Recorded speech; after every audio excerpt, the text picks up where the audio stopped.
Back off, old man. You wouldn't survive 5 minutes where I come from. I've already done my time. You do not know this code, so do not pretend you do. The lieutenant's voice cut clean through the dry Texas air, sharp with confidence, carrying just enough volume to pull every nearby head in his direction, as boots shifted lightly on the gravel outside the training tent and the faint hum of portable generators filled the background, steady and constant, like a rhythm no one noticed until it stopped, and at the edge of it all sat an older man, quiet, unmoving, his posture relaxed in a folding chair that looked too temporary for someone who carried himself with such permanence, his hands resting loosely on his knees, fingers still, though the faintest tremor lived beneath the surface, his eyes lowered not in submission but in patience, as if the moment unfolding in front of him had already played out long before anyone else arrived. Lieutenant Jason Mercer stepped closer, his boots crisp, his uniform clean, modern gear strapped across his chest with the kind of precision that came from training built on systems, not stories, and he tilted his head slightly, studying the older man with a smirk that never quite reached his eyes. You said you served, right? He added, voice lighter now, almost conversational, but edged with something unmistakable, something testing, something waiting for a mistake, and a few of the younger soldiers nearby shifted their stance, exchanging quick glances, the subtle energy of curiosity spreading through the group like a quiet spark, because moments like this always carried something more than they first appeared to hold. The old man did not answer, not immediately, his gaze still lowered, his breathing slow and even, unaffected by the attention now gathering around him, and that silence stretched just long enough to invite more, just long enough to pull the lieutenant one step further in. I mean, that patch you are wearing. Jason gestured casually toward the faded fabric on the man's sleeve, worn thin at the edges, its color dulled by time rather than neglect. Looks like something out of a museum. A few quiet chuckles followed, restrained but present, the kind that lingered just beneath the surface, waiting to grow if given permission. And still, the old man did not react, not to the laughter, not to the words, his hand shifting slightly against his leg as if grounding himself in something unseen, something far removed from the dry heat and casual arrogance surrounding him. Codes change, you know, Jason continued, stepping closer now, closing the space without realizing he was entering something he did not understand. What mattered back then does not mean anything now, and the words landed with confidence, reinforced by the nods of those standing behind him, because to them, the world had always moved forward, always replaced the old with the new, always trusted what was current over what was carried, and yet there was something about the stillness of the man in the chair that refused to fit into that logic, something that did not shift, did not adjust, did not need to prove itself in the way they expected. A voice from the side, quieter, uncertain, maybe just let it go, one of the soldiers murmured, barely loud enough to be heard, but Jason waved it off without looking, his focus fixed entirely on the man in front of him now. No, I am curious, he said, the word deliberate, as if curiosity alone justified what he was about to do, and he straightened slightly, drawing in a breath before speaking again, this time with precision, with intent. Go ahead, he said, his tone shifting, no longer casual, no longer teasing, but direct. Let us see if you even recognize this. And as he began to recite the code, each segment delivered clean, exact, the air itself seemed to tighten around the words, the surrounding noise fading just enough to make space for what was coming next, and for the first time, the old man's fingers stilled completely, the faint tremor gone, replaced by something else, something quieter, something sharper, though his head remained lowered, his eyes still hidden, as if the answer, whatever it was, had not yet decided whether it belonged in this moment at all. The code rolled out in a steady cadence, each segment delivered with precision, clipped and exact, the kind of sequence that demanded attention even from those who did not fully understand its meaning. And as Lieutenant Jason Mercer finished the final line, the faint hum of the generators seemed louder again, filling the space that followed, as if the world itself had stepped back for a moment and then quietly returned. And he held the silence just long enough to make it his gaze fixed on the older man, waiting, expecting hesitation, confusion, anything that would confirm what he already believed, that whatever past this man carried had no place here, not in this time, not in this system. A few of the soldiers shifted their weight, boots scraping lightly against gravel, the earlier smirk settling into something more attentive now. because even they understood that something had changed, the tone no longer casual, the moment no longer disposable, and yet the man in the chair did not respond, not immediately, his head still slightly lowered, his posture unchanged, but there was a difference now, subtle, almost imperceptible, the kind of shift that could only be felt, not seen, like the air before a storm when everything grows still for reasons no one can explain. Jason exhaled softly through his nose, a faint smile returning as he took the silence as confirmation. "That is what I thought," he said, his voice light again. "Reclaiming control, it is not something you just remember," and a couple of the younger men behind him nodded, their confidence returning with his, the tension easing just enough to bring the moment back within reach, and then, just as the lieutenant began to turn slightly, ready to move on, ready to let the silence stand as his answer, the old man's voice entered the space, quiet, steady, and completely unhurried. "You skipped a step," he said, and the words did not rise, did not demand attention, but they carried through the air with a clarity that stopped movement mid-motion, Jason's foot pausing before it fully shifted, his expression tightening just slightly as he turned back, the faintest crease forming between his brows. "Excuse me," he replied, not sharply, but with a tone that suggested he had heard something he did not expect. The old man lifted his head just enough now, his eyes visible for the first time, calm, focused, and far more present than anyone had assumed. And he spoke again, still quiet, still controlled. "You skipped the verification line," he continued, each word placed carefully, as if accuracy mattered more than reaction. "The code does not start where you think it does," and the statement settled into the group with a weight that did not immediately register, because for a second, no one moved, no one reacted, the meaning hovering just out of reach, and then one of the soldiers in the back frowned.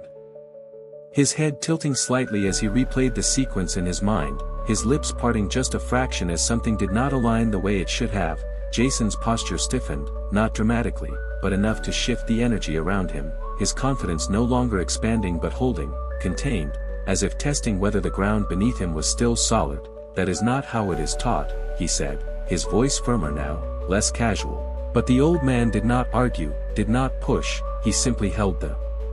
moment, his gaze steady, his presence anchored in something deeper than instruction. "That is because it is not taught," he replied, and the distinction, simple as it was, landed harder than anything before it, because it introduced something the room had not considered, something outside their system, outside their understanding, and for the first time since the exchange began, the silence that followed was not empty, it was searching, every person present leaning into it without realizing.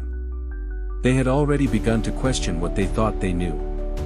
The words did not echo, they settled, quiet and exact, and for a moment no one in the group seemed willing to challenge them, as if doing so would require a certainty they no longer fully possessed, and Lieutenant Jason Mercer held his ground, his posture straight, his expression controlled, but the confidence that had filled his voice earlier now sat differently, contained rather than projected. "There is no additional line," he said, more firmly this time, as if repetition alone could reinforce the structure he trusted, and yet even as he spoke, one of the younger soldiers shifted again, his brow tightening, eyes narrowing slightly as he replayed the sequence in his head, the rhythm of the code now disrupted by something small but undeniable, something that did not fit the version he had memorized. The old man did not respond immediately, his gaze steady, his presence unchanged, but there was a quiet clarity in the way he held the moment, as if he understood that truth did not need to argue, only to remain, and after a brief pause, he spoke again, not louder, not sharper, but with the same measured tone that carried weight without effort. "It was never meant to be repeated out loud," he said, and the statement moved through the group with a different kind of impact. Not confusion this time, but recognition beginning to form at the edges, subtle, incomplete, but growing. A faint sound broke the stillness, the soft crackle of a handheld radio clipped to one of the soldiers' vests, a burst of static that seemed louder than it should have, drawing attention in a way that ordinary noise no longer could, and the soldier instinctively reached for it, then hesitated, his hand hovering as if unsure whether to respond or remain where he was, caught between protocol and something less defined. Jason's jaw tightened slightly, his eyes locked on the older man now, searching for something, a sign, a flaw, anything that would restore the balance he had assumed was his. Then how would anyone verify it? He asked, the question direct, but no longer casual, and the old man's expression did not change, not even slightly. "You do not verify it," he replied. And the simplicity of the answer landed harder than complexity ever could. "You recognize it," and the distinction, quiet and absolute, shifted the weight of the moment again, because recognition did not belong to systems, it belonged to experience, to memory, to something carried rather than taught. One of the soldiers in the back took a small step forward, almost unconsciously, his attention fully captured now, his earlier amusement gone, replaced by a focus that bordered on unease. "Sir," he began, then stopped. The word hanging there, uncertain, as if he had used it without fully understanding why, and Jason noticed, the shift in tone, the shift in posture, the way the group no longer aligned behind him as cleanly as it had moments before, and that realization pressed in quietly, not enough to break him, but enough to alter the space he occupied within it. The old man adjusted his hand slightly against his knee, the movement small, deliberate, and for the first time his eyes moved across the group. Not searching, not challenging, but observing, taking in each face with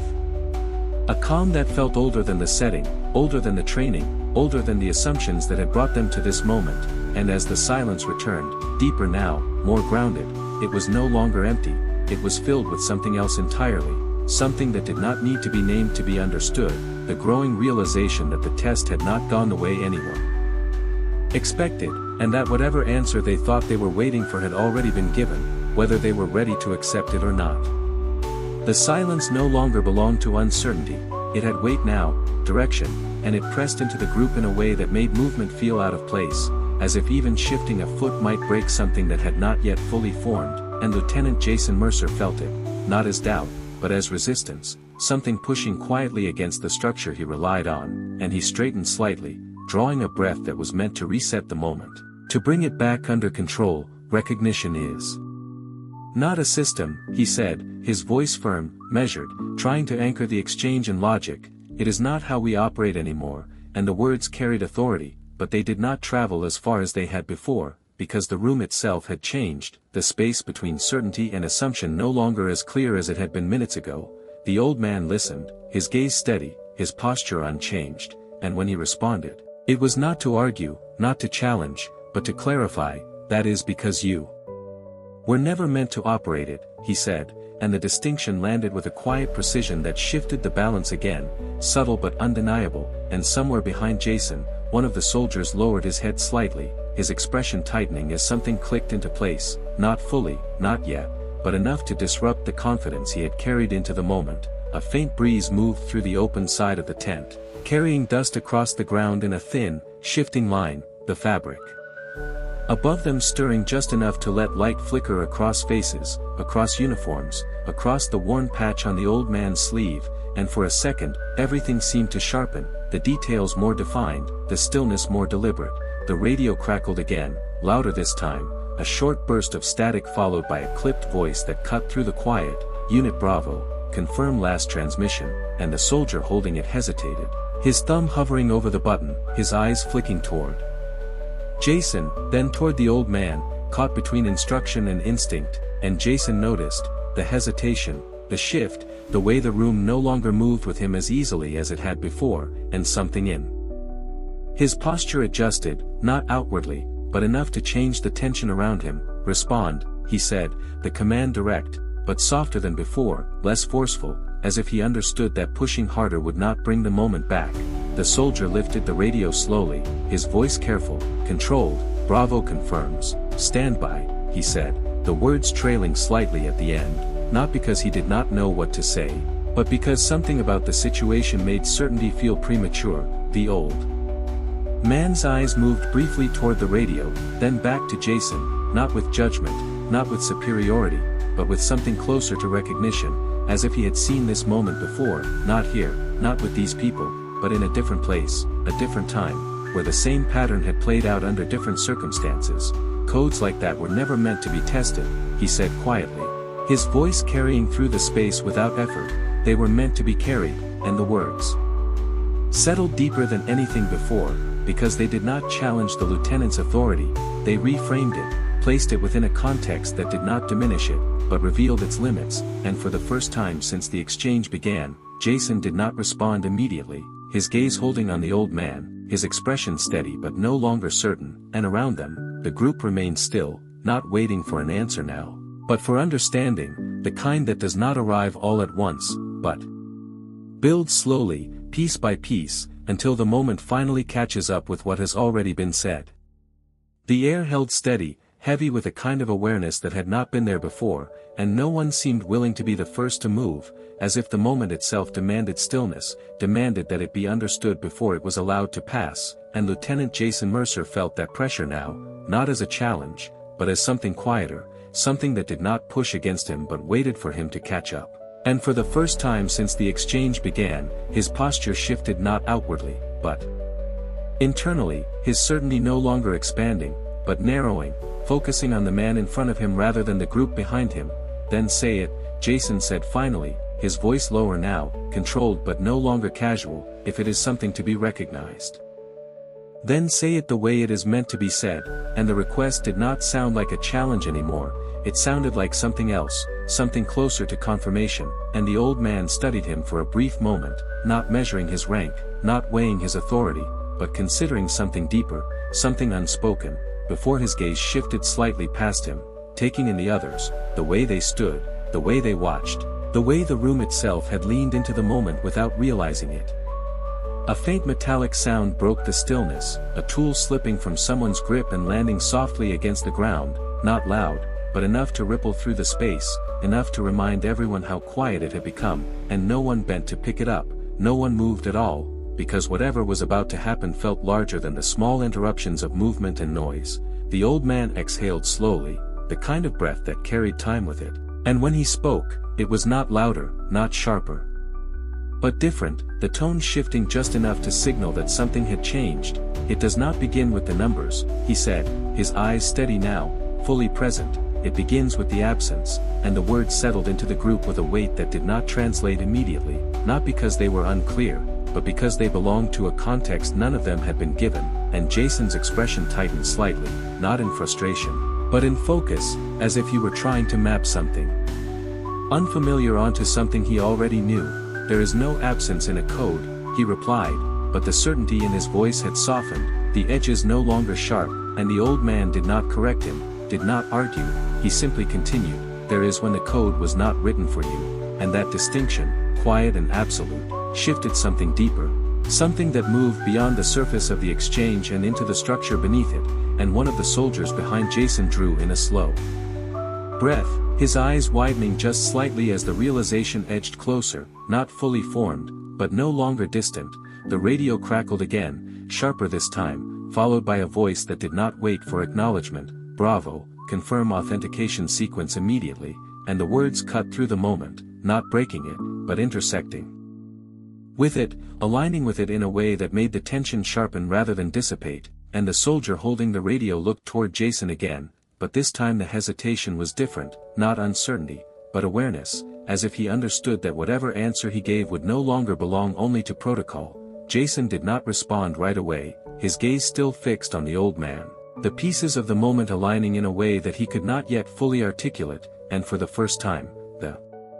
test no longer felt like his, it felt like something he had stepped into without realizing it, something that had been waiting long before he arrived, and as the silence stretched once more, deeper now, more defined, the realization began to take shape, not in words, but in the quiet shift of understanding that moved through the group, that whatever came next would not be about proving knowledge, but recognizing something that had never needed to be proven at all.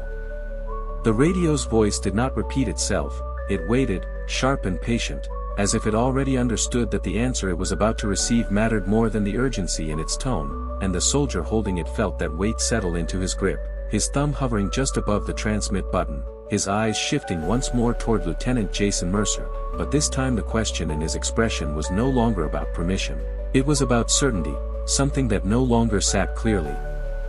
In the space where it had been moments before, Jason remained still, his focus locked on the old man, the earlier challenge now fully transformed into something else, something quieter, something that required him to listen rather than lead, and for the first time, he did not rush to respond, did not assert control, because the moment had moved beyond that, beyond him, and he could feel it in the way the air itself seemed to hold steady, As if waiting for something precise, something exact. The old man shifted slightly in his chair, not in discomfort, but in alignment, his posture adjusting just enough to suggest that what came next was not spontaneous, but deliberate, and when he spoke again, his voice carried a different weight, not louder, not sharper, but grounded in something that did not need to prove itself. "You do not answer it," he said, his gaze moving briefly toward the radio before returning to Jason. "You completed," and the distinction landed immediately this time, not hovering, not delayed, but clear, because the structure of the moment had changed, and the group felt it together, a shared understanding forming without discussion. Jason's jaw tightened slightly, not in resistance, but in concentration, as if he were stepping into unfamiliar ground with careful footing. "Then completed," he said, the words measured, controlled, but no longer carrying the weight of command, instead offering something closer to acknowledgement, and the old man gave the smallest nod, not as agreement, but as recognition that the moment had finally aligned with what it required. The wind shifted again through the open side of the tent, carrying a thin line of dust across the ground, the fabric above them stirring just enough to let the sunlight flicker. And in that brief movement, everything seemed to sharpen. Every detail more defined, every breath more present, and then the old man spoke, not quickly, not slowly, but exactly, each word placed with precision, completing the sequence in a way that did not feel rehearsed, did not feel recalled, but recognized, as if it had never been absent, only waiting. The effect was immediate, not loud, not dramatic, but absolute, the kind of silence that does not follow confusion, but clarity, and no one moved, not the soldiers, not the man holding the radio, not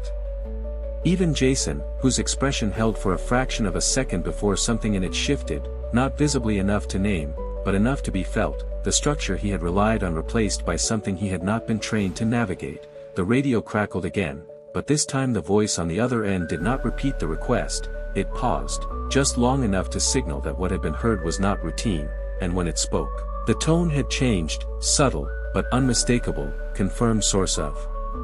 authentication, it said, and the words carried a weight that reached beyond the tent, beyond the training ground, into something larger, something connected, and the soldier holding the radio did not answer immediately, his eyes moving slowly toward the old man, the question no longer about protocol, but about recognition, and in that moment, as the silence settled once more, deeper and more defined than before, it became clear to everyone present that the test had ended, and something else had begun. No one answered the radio, not because they did not know how, but because the question itself had changed, and the weight behind it had shifted from routine verification to something far more deliberate, something that required certainty rather than response, and the soldier holding the device lowered it slightly, his grip loosening just enough to reveal that what he had just heard no longer fit within the boundaries he understood. His eyes fixed on the old man now, not with curiosity, but with recognition forming in real time. Lieutenant Jason Mercer stood motionless, his posture still sharp, still disciplined, but no longer driving the moment, instead caught within it, his earlier confidence replaced by a focus that demanded more from him than authority ever had, and for a brief second, the entire tent seemed to hold its breath, the low hum of the generators fading into the background, the movement of air through the canvas barely noticeable, as if the world itself had stepped back to allow something precise to unfold. The radio crackled once more, but this time the voice on the other end did not repeat the request. It adjusted, its tone lower, controlled. "All units stand by," it said, the words clear, deliberate, carrying a weight that did not belong to routine communication, and the shift was immediate, subtle but unmistakable, because those words did not signal confusion. They signaled escalation, the kind that moved quietly, efficiently, and without explanation. One of the soldiers near the back straightened instinctively, his shoulders pulling back as if responding to something deeper than instruction, his eyes no longer on Jason, but on the old man, and that movement did not go unnoticed. It spread, not quickly, not dramatically, but steadily, a ripple of posture, of awareness, of understanding that passed through the group without a single command being given. Jason noticed it. The shift in alignment, the way the room no longer oriented itself around him, and for the first time, he did not try to correct it, did not step forward to reclaim it, because something in the moment made that response feel misplaced, unnecessary, as if control itself was no longer the point. The old man remained seated, his hands resting calmly on his knees once more, the faint tremor returned. but now insignificant, almost invisible against the weight of his presence, and his gaze moved slowly across the group, not searching, not measuring, but acknowledging, as if he had seen this moment before, as if he understood exactly where it would lead long before anyone else recognized it had begun. The radio in the soldier's hand emitted a soft tone, different from the earlier static, cleaner, more defined. And then a new voice came through, one that carried authority without raising its volume. "Identify the individual who completed the sequence," it said, and the words did not echo, they settled, precise and final, leaving no room for interpretation, and the soldier's breath caught slightly, not from fear, but from the realization that the answer he was about to give did not belong to him, it belonged to something larger, something already in motion. His eyes moved again to the old man, then briefly to Jason, and in that glance, everything that had shifted became clear, not spoken, not confirmed, but understood, and when he finally raised the radio back toward his mouth, his voice came out steady, controlled, but different, no longer casual, no longer routine. "Stand by for identification," he said, and the words carried a weight that reached beyond the tent, beyond the training ground, into something that had already begun to respond, quietly, efficiently, and without hesitation. While at the center of it all, the old man sat as he had from the beginning. Unchanged, as if the moment unfolding around him had never been a question, only a matter of recognition arriving when it was finally ready. The words, "Stand by for identification," did not fade, they lingered, suspended in the air like something waiting to be confirmed by more than just sound, and no one in the tent seemed willing to break that suspension, as if speaking too soon would interrupt a process already moving beyond their reach, and the soldier holding the radio kept it raised but silent, his breathing steady, his posture now aligned with something more formal, more deliberate, the casual ease from earlier gone. Completely, Lieutenant Jason Mercer remained where he stood, his expression controlled but no longer rigid, the edges softened not by uncertainty but by realization, his gaze shifting once more toward the old man, not searching for answers now, but acknowledging that the answer had already been given.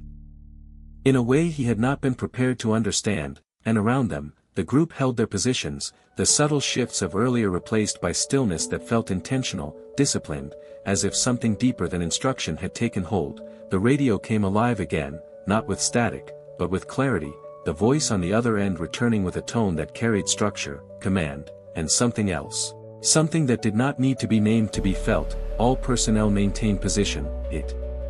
said, each word measured, controlled. "Command is verifying sequence origin," and the phrase moved through the group with quiet precision, because verification at that level did not happen lightly, did not respond to routine input, and the implication settled in slowly, not as shock, but as weight. One of the soldiers in the back straightened further, his boots shifting slightly into alignment, his eyes forward now, no longer darting, no longer questioning, and that movement, small as it was, echoed across the others, not as imitation, but as recognition, posture aligning without instruction, attention sharpening without command, and Jason noticed it again, the way the room had reoriented itself, not around rank, not around voice, but around something far quieter, something far older. The old man remained seated, his hands resting calmly, his gaze steady, and there was no change in him, no adjustment, no reaction to the shift unfolding around him, because for him, it was not a shift. It was simply the moment arriving where it had always been meant to, and when he spoke again, it was not to explain, not to justify, but to complete the space that had opened. It was never about the code, he said quietly, his voice carrying without effort, it was about who still remembers it, and the words settled deeper than anything before, because they reframed the entire exchange, not as a test of knowledge, but as a measure of continuity, of something carried forward without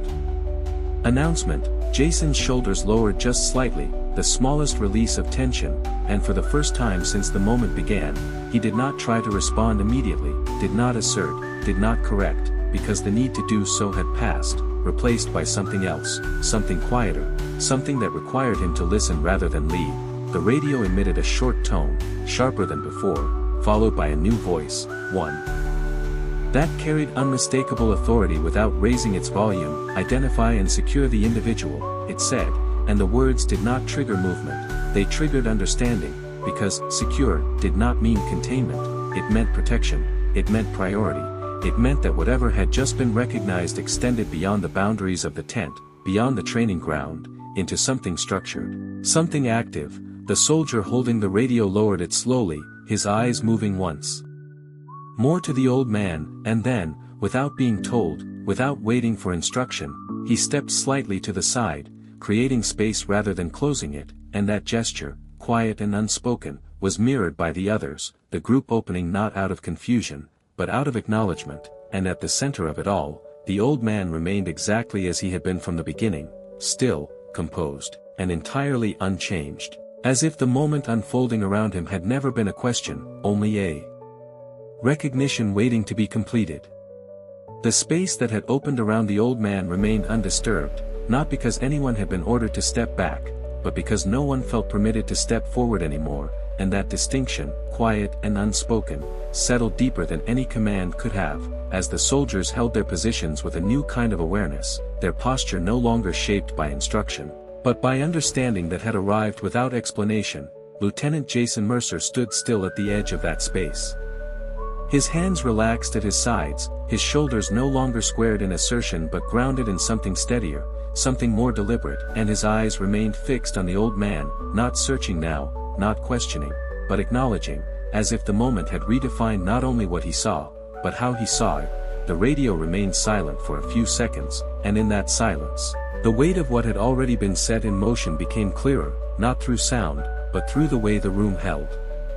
itself, the way every small movement felt measured, intentional, as if the tent itself had become part of a larger system that was already responding beyond their sight. Then the radio activated again, the tone sharper, followed by the same controlled voice, now carrying a finality that had not been there before. "Command confirms," it said, each word precise, leaving no space for interpretation. "Maintain current posture and await arrival," and the phrase did not create tension, it resolved it, because whatever uncertainty had existed was now replaced with confirmation, something concrete, something recognized at a level none of them could challenge. One of the soldiers near the back drew in a slow breath, his eyes lowering briefly before returning forward, his stance adjusting into something more formal, more deliberate, and that adjustment echoed again through the group, not as reaction, but as alignment, as if they had all stepped into the same understanding at the same time without needing to speak it. Jason's gaze shifted slightly, just for a moment, taking in the group, the way they stood, the way they had changed, and when his eyes returned to the old man, there was no trace of the earlier challenge left, only clarity, the kind that arrives when something has been fully recognized and no longer needs to be questioned. And after a brief pause, he gave a small nod, not as acknowledgement of rank, but of truth, a gesture that carried more weight than any words he could have offered. The old man inclined his head just slightly in return, the movement subtle, almost imperceptible, but complete, as if the exchange between them had reached its natural end, not through victory, not through defeat, but through understanding. The wind moved once more through the open side of the tent, softer now, carrying less dust, the light steadier, the shadows less sharp, and the hum of the generators returned to its place in the background, no longer distant, no longer overwhelming, just present, like everything else in the moment that had settled into its proper place. No one spoke, no one needed to, because what had happened did not require explanation, it required recognition, and that recognition had already been given, fully and without resistance. The space remained open as the old man shifted slightly in his chair, not preparing to leave, not preparing to stay, but simply existing within the moment as it was, unchanged, unaffected, as if everything that had unfolded around him had only served to reveal what had always been there. And as the seconds passed, steady and quiet, one truth remained clear to everyone present, not spoken, not recorded, but understood in a way that would not fade, that some things are not proven through tests, they are revealed through those who still remember them, and once recognized, they do not need to be questioned again.